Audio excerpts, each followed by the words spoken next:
1944 تک partition of India اور آزادی ہند سے 3 سال پہلے تک حر یہاں پر بغاوت کر رہے تھے. کبھی کسی پولیس چوکی پر حملہ کیا ہے اور وہاں مار دیا لوگوں کو, کبھی کسی اسٹیشن پر جا کر گئے آگ لگا دی. اگر آپ اپنے لیے جماعت تلاش کرنا چاہتے ہو تو کیا چیزیں دیکھنی چاہیے جماعت میں؟ دیکھیے, میں حیدرآباد میں بات کر رہا ہوں اس وقت. اس کی بڑی پرانی تاریخ جو ہے بڑی شاندار ہے. یہ شہر وہ ہے جس نے انگریزوں کے ساتھ جنگیں کی. یہ صوبہ وہ ہے جس نے ایک دن کے لیے بھی انگریز کی حکومت کو دل سے تسلیم نہیں کیا. 1944 تک پارٹیشن آف انڈیا اور آزادی ہند سے 3 سال پہلے تک ہندوستان میں جو سب سے آخر میں صوبہ فتح ہوا ہے انگریز کے ہاتھوں پر وہ سندھ تھا. لیکن سندھی مسلمان نے انگریز کے اس حکومت کو ذہناً تسلیم نہیں کیا. وہاں بہت بڑی تحریک تھی, حر تحریک, اس نے مقابلہ کیا ہے. اور یہ 1940 جو ہیں ان کے دوران تک بھی یہ خبریں اخبارات میں پڑھتے تھے. میں بھی اس وقت اخبار پڑھنے کے قابل ہو چکا تھا کہ آج فلاں ریلوے اسٹیشن کو آگ لگا دی ہروں نے, اور آج فلاں تھانے کو جلا دیا ہے, اور آج فلاں یہ کر دیا ہے. اور یہ جو ہمارے پیر پگاڑا صاحب ہیں, ان کے والد صاحب کو پھانسی دی انگریز نے, اور پھر لاش تک نہیں دی, کہیں ان کی قبر کا نشان تک نہیں. اور ان دونوں بھائیوں کو وہ لے گیا انگلستان تاکہ ان کی برین واشنگ کرے اور وہاں کی تہذیب و تمدن کا ان کے اوپر رنگ چڑھائے. یہ کیفیات تھی کہ جس کی وجہ سے انگریز کو مسلمانوں سے خوف تھا, اندیشہ تھا کہ یہ مسلمان جو ہے اپنی کھوئی ہوئی حکومت واپس حاصل کرنے کے لیے کوئی بڑے سے بڑا قدم اٹھا دیں. انگریزوں کو چین سے نہیں بیٹھنے دیا. آپ سمجھیے وجہ کیا ہے.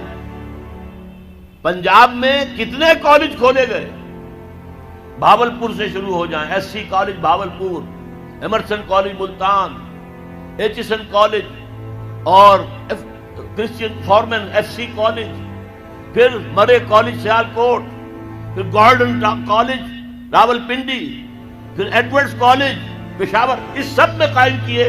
سندھ میں کوئی نہیں کیا. کیوں نہیں کیا؟ کبھی سوچا آپ نے؟ سندھ میں تو کسی پارسی نے کوئی مدرسہ کھول دیا, کچھ مسلمانوں نے کوئی مل جل کے کوئی مدرسۃ اسلام قائم کر لیا. انگریز نے کوئی نہیں بنایا. کیوں نہیں بنایا؟ اسے معلوم تھا کہ سندھیوں کے دلوں میں ہمارے خلاف بغاوت ہے, یہ کبھی ہمارے وفادار نہیں ہوں گے. جب بھی موقع ملے گا ہم پر حملہ کریں گے. جبکہ پنجاب اور سرحد کے درمیانی اضلاع جو ہیں وہ انگریز کے وفادار ثابت ہوئے. پنجاب کی فوج تھی جس نے کہ 1857 میں دلی جو انگریز کے ہاتھ سے نکل گیا تھا دوبارہ لے کر دی ہے, فتح کر کے دی. پنجابی تھے, وہ مسلمان تھے, سکھ بھی تھے, مسلمان بھی تھے. اس کی خاص وجہ تھی. مجھے یاد ہے میاں طفیل صاحب ابھی زندہ ہے, انہوں نے ایک دفعہ بیان دے دیا تھا بہت سخت کہ سندھی تو فوجی ہے نہیں, فوج میں آتے ہی نہیں ہے, سندھی تو نان مارشل ریس ہے. یہ جو انگریز کا پروپیگنڈا تھا وہ ان کی زبان سے نکلا. اس کا جواب دیا تھا پھر جی ایم شاہ, غلام مصطفیٰ شاہ, جو سیکرٹری ایجوکیشن بھی تھے, لاہور میں ایک کالج کے اندر پرنسپل بھی رہے. انہوں نے جواب دیا تھا, یس وی ور نیور مرسنریز. ہاں, ہم کبھی کرائے کے ٹٹو اور کرائے کے فوجی نہیں تھے جیسے تم تھے پنجابی ہو.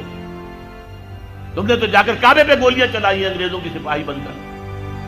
تم نے تو جا کر یروشلم کا قبضہ لے کر دیا جنرل ایلن بی کو, انگریز کو.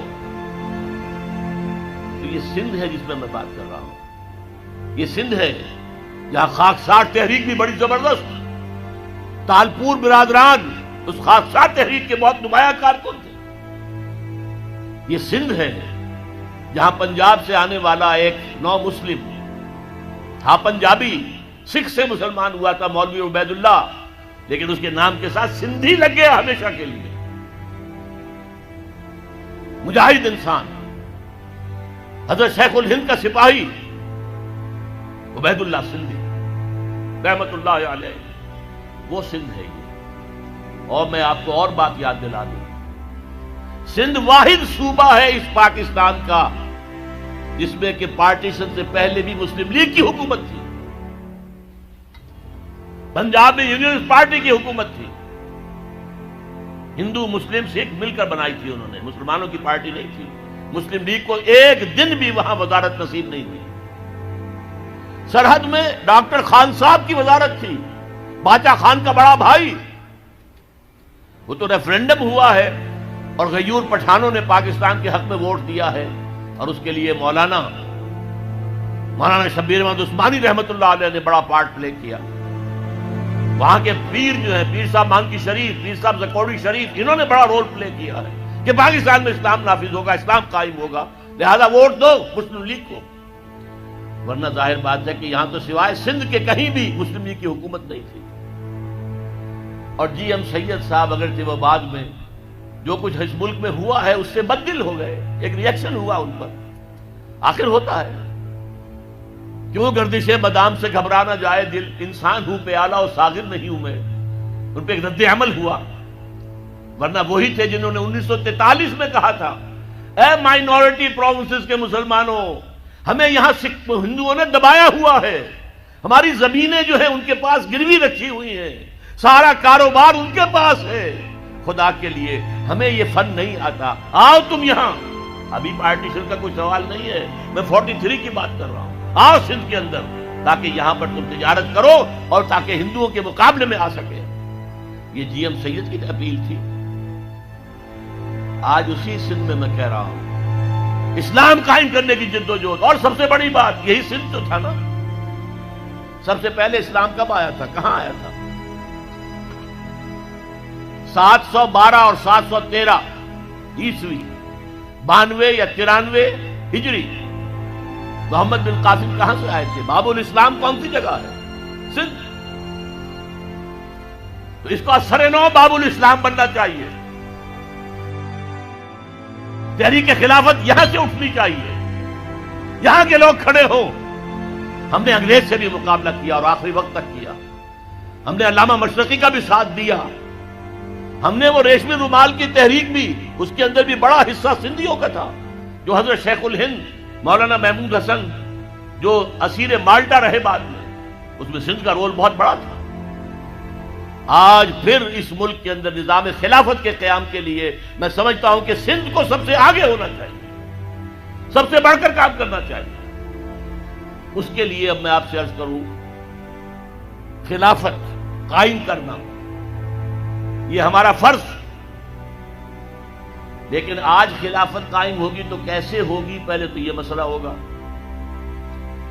اور کیسی ہوگی؟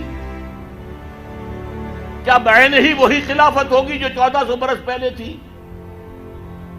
جبکہ 1400 سالوں میں بہت سا پانی وقت کے دریا کے پل کے نیچے سے گزر چکا ہے، حالات بہت بدل گئے ہیں، زمانے نے بہت ترقی کر لی ہے۔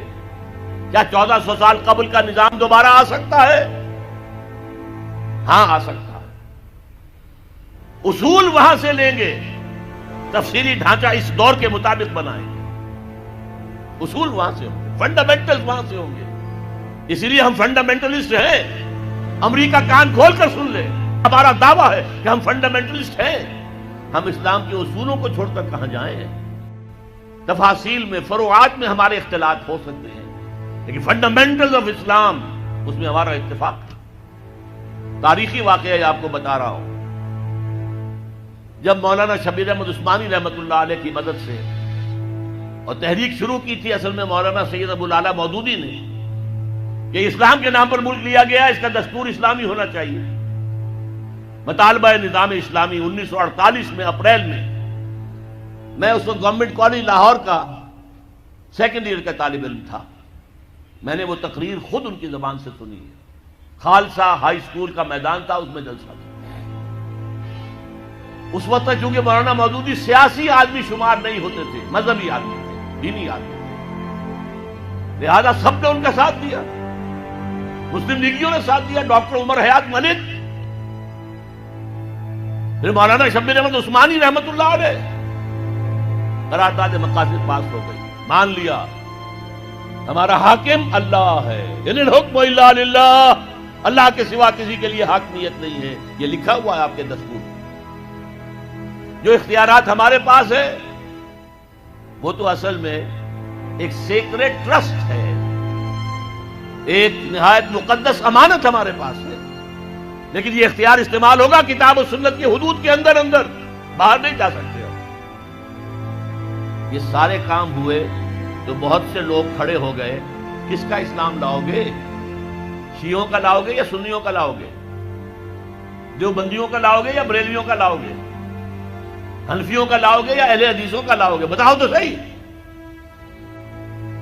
آپ ہی کے شہر کے ایک صاحب تھے، ایک بروہی، اللہ ان کی خطاؤں کے معاف کرے، انہوں نے کہا تھا جو شخص ثابت کر دے کہ قرآن میں کوئی اسلامی دستور ہے میں اسے 1000 روپیہ انعام دوں گا۔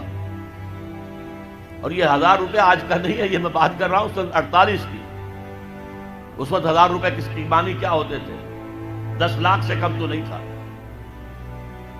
لیکن اس وقت کیا کیا؟ علماء نے چیلنج قبول کیا، تمام فرقوں اور تمام مسالک کے مذہبی ان کے نمائندہ چوٹی کی قیادت جمع ہو گئی کراچی کے اندر، 31 علماء، اور انہوں نے 22 نکات متفق علیہ مرتب کر کے دے دیے۔ ہم اس پر مطمئن ہیں، متفق ہیں، شیعہ بھی، سنی بھی، اہل حدیث بھی، بریلوی بھی، دیوبندی بھی، جماعت اسلامی بھی، سب کے دستخط موجود ہیں، ہم سب اس پر متحد ہیں، بناؤ ان اصولوں کے مطابق دستور۔ تبھی تو اللہ کے فضل سے سن 56 کا دستور تیار ہو گیا تھا۔ چودھری محمد علی نے بڑی محنتیں کی تھی، اللہ تعالیٰ ان کی قبر میں نور پیدا کر دے، لیکن امریکہ کو کفر کو پسند ہو سکتا تھا کہ یہاں پہ ایک اسلامی نظام قائم ہو جائے؟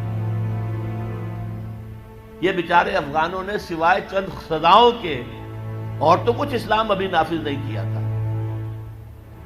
بغیر برقعے کی عورت سڑک پر نہیں آئے گی، گھر میں رہے، باہر آئے تو برقع لے، چور کا ہاتھ کٹے گا، قاتل سے قصاص لیا جائے گا، میدان میں لے آئے، اسٹیڈیم میں لے آئے، یہ قاتل ہے اور اس نے قتل کیا تھا خنجر بھونک کر سینے کے اندر۔ اب اس کا وارث کوئی نہیں ہے، صرف بیوی ہے، بیوی کے ہاتھ میں خنجر دے دیا گیا، گھونپو اس کے سینے کے اندر۔ جب یہ قصاص شروع ہوا تو اب کسی کے اندر جرأت تھی کسی کو قتل کرنے کی؟ لہذا وہ اسلام کی کچھ نہ کچھ جو برکتیں ہیں وہ ظاہر ہو گئی، اور امریکہ کھل گیا، اس کو کھل گئی یہ شے کہ اگر یہ نظام کہیں دنیا میں آ گیا تو ہمارا نظام کہاں رہ جائے گا۔ اس کا سب سے بڑا ثبوت کیا ہے؟ ڈاکٹر جاوید اقبال ماڈرنسٹ ہیں، آج کی امریکن اصطلاح کے تحت سیکولر مزاج کے آدمی ہیں علامہ اقبال کے بیٹے، لیکن وہ بھی جب گئے تھے طالبان کے دور حکومت میں 10 دن گزار کر آئے کابل میں، اور آ کر کہا مولانا سمیع الحق صاحب کا مدرسہ ہے کوڑا خٹک میں، وہاں تقریر کی کہ جو حالات میں آج دیکھ کر آیا ہوں کابل میں، اگر چند اور مسلمان ملکوں میں وہ حالات پیدا ہو جائیں تو ساری دنیا اسلام لے آئے۔ یہ قول ہے ڈاکٹر جاوید اقبال، پسر علامہ اقبال۔ بہرحال وہ نظام قائم کرنا ہمارے ذمے ہے، ہمارا فرض ہے، اس کے بغیر ہماری زندگی، اگر ہم اس کے لیے جد و جہد نہیں کر رہے تو زندگی حرام ہے، زندگی ناجائز ہے، زندہ رہنا کفر ہے۔ ہاں اگر جد و جہد کریں، جو میرے لیے ممکن ہے میں کر جاؤں، جو آپ کے لیے ممکن ہے وہ آپ کریں، تو پھر اللہ تعالیٰ معاف کرے گا۔ اے اللہ، ہم نے اس نظام کو ذہناً قبول نہیں کیا، we never reconciled with it۔ اے اللہ، ہم نے تن من دھن لگایا تھا، اے اللہ میں نے جائیداد نہیں بنائی، اے اللہ میں نے کچھ اپنی اولاد کے لیے نہیں چھوڑا، کوئی ترکہ نہیں چھوڑا، کچھ نہیں، اے اللہ میں نے اپنا وقت لگایا ہے۔ میں آپ سے کہہ سکتا ہوں یہ کوئی فخر کی بات نہیں ہے، 40 برس کی عمر کے بعد حضور نے کوئی کاروبار دنیاوی نہیں کیا، یہ معلوم ہے آپ کو۔ بہت بڑے تاجر تھے، ایکسپورٹ امپورٹ کا بزنس، شام قافلہ لے کر جا رہے ہیں، وہاں سے قافلہ لے کر آ رہے ہیں، یمن قافلہ لے کر جا رہے ہیں، یمن سے واپس آ رہے ہیں، الخبر کے علاقے کے اندر لگتا تھا بہت بڑا تجارتی میلہ، وہاں جا رہے ہیں، واپس آ رہے ہیں۔ لیکن جب حکم آ گیا یا ایھا المدثر قم فانذر وربک فکبر، اے لحاف میں لپٹ کر لیٹنے والے صلی اللہ علیہ وسلم، اب کھڑے ہو جاؤ، کمر کس لو، لوگوں کو خبردار کرو کہ مرنے کے بعد دوبارہ تمہیں زندہ کیا جائے گا، پھر تم سے حساب لیا جائے گا۔ فیما کنتم، کن حالات میں زندگی گزار رہے تھے جناب آپ؟ کیا اسلام کا غلبہ تھا؟ نہیں ہے اللہ، اسلام غالب تو نہیں، تم کوشش کر رہے تھے غالب کرنے کی، سوائے شرمندگی کے اور کیا ہاتھ آئے گا؟ اللہ تعالیٰ کی حجت قائم ہو جائے گی۔ میرے نبی کی ہڈیاں ٹوٹی، میرے نبی کے دانت شہید ہوئے، میرے نبی کا جسم لہو لہان ہوا، میرے نبی کے چہرے کے اوپر تلوار کا وار پڑا جس سے 2 دندان آپ کے شہید ہوئے، اور خود جو پہنا ہوا تھا اس کی 2 کڑیاں گھس گئی رخسار مبارک کی اس ہڈی کے اندر۔ ان کو ایک صحابی نے دانتوں سے پکڑ کر کھینچ کر نکالنا چاہا، ان کے دانت نکل گئے، وہ ہڈی وہ نہیں نکلی، وہ کڑیاں لوہے کی۔ پھر جیسے بھی ہاں کر کے نکالا گیا تو خون کا فوارہ چھوٹا ہے، اتنا خون گیا کہ آپ بے ہوش ہو کر گر گئے، اور خبر مشہور ہو گئی کہ حضور کا انتقال ہو گیا۔ یہ ساری تکلیفیں کس لیے اٹھائی تھی حضور؟ کیا حضور کو اچھا نہیں لگتا تھا کہ اچھا بھلا گھر ہو، کھلی فضا ہو، اچھا خوبصورت ماحول ہو، بچے ہوں اور ہر طرح کی آسائشیں ہوں؟ کس کو پسند ہے؟